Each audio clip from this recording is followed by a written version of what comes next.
Paper decorative ഐറ്റംസിൻ്റെ part 2 ആണ് കേട്ടോ ഇന്ന്. ആദ്യം നമ്മൾ ഒരു ക്രിസ്മസ് റീത്താണ് ചെയ്തത്. ഇന്ന് നമുക്കൊരു ക്രിസ്മസ് ബോ ചെയ്തെടുക്കാം.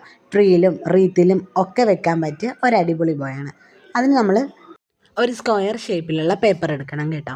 ഇനി നമുക്ക് അതിൻ്റെ 4 സൈഡും ഇതുപോലെ കട്ട് ചെയ്ത് കൊടുക്കാം. 2 വശവും ഇങ്ങനെ പിടിച്ച് ഒന്ന് ചരിച്ച് കട്ട് ചെയ്ത് കൊടുക്കാം കേട്ടോ. ഇനി നമുക്ക് നടുവിൽ പശ തേച്ചിട്ട് ഈ 2 അറ്റവും ഒട്ടിച്ചു കൊടുക്കുന്നത്.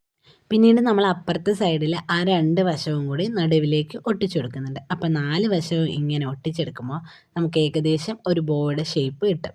ഇനി നമ്മൾ വീഡിയോയിൽ കാണുന്നത് പോലെ പേപ്പറിൻ്റെ മുകളിലത്തെ വശവും താഴത്തെ വശവും ഒന്ന് കട്ട് ചെയ്തെടുക്കണം. നമ്മുടെ വീഡിയോസ് കാണുന്ന നിങ്ങളോടായിട്ടൊരു റിക്വസ്റ്റ് ഉണ്ട് കേട്ടോ. നമ്മുടെ വീഡിയോസ് കണ്ട് ഇഷ്ടപ്പെടുകയാണെങ്കിൽ നിങ്ങൾ തീർച്ചയായും ഒന്ന് സബ്സ്ക്രൈബ് ചെയ്ത് സപ്പോർട്ട് ചെയ്യണേ. നിങ്ങളുടെ അഭിപ്രായങ്ങൾ എന്തായാലും കമൻ്റായിട്ട് അറിയിക്കണം കേട്ടോ. പിന്നെ ഇഷ്ടപ്പെടുകയാണെങ്കിൽ ആ ലൈക്കും കൂടെ ഒന്ന് ചെയ്തേക്കണേ.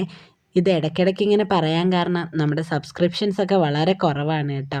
എല്ലാവരും കാണുന്നുണ്ടെന്ന് തോന്നുന്നു, പക്ഷെ ആരും സബ്സ്ക്രൈബ് ചെയ്യുന്നില്ല. നിങ്ങളൊന്ന് സപ്പോർട്ട് ചെയ്താലല്ലേ എനിക്കൊന്ന് നന്നായിട്ട് മുന്നോട്ട് പോകാൻ പറ്റുള്ളൂ. അപ്പോൾ നമ്മുടെ ബോയ് ഇവിടെ സെറ്റായിട്ടുണ്ട്. ഞാൻ കുറച്ച് ഫ്ലവറും കൂടെ ഒട്ടിച്ചു കൊടുത്തിട്ടുണ്ട്. ഫൈനൽ ലുക്ക് കണ്ടിട്ട് നിങ്ങൾ പറ എങ്ങനെയുണ്ടെന്ന്.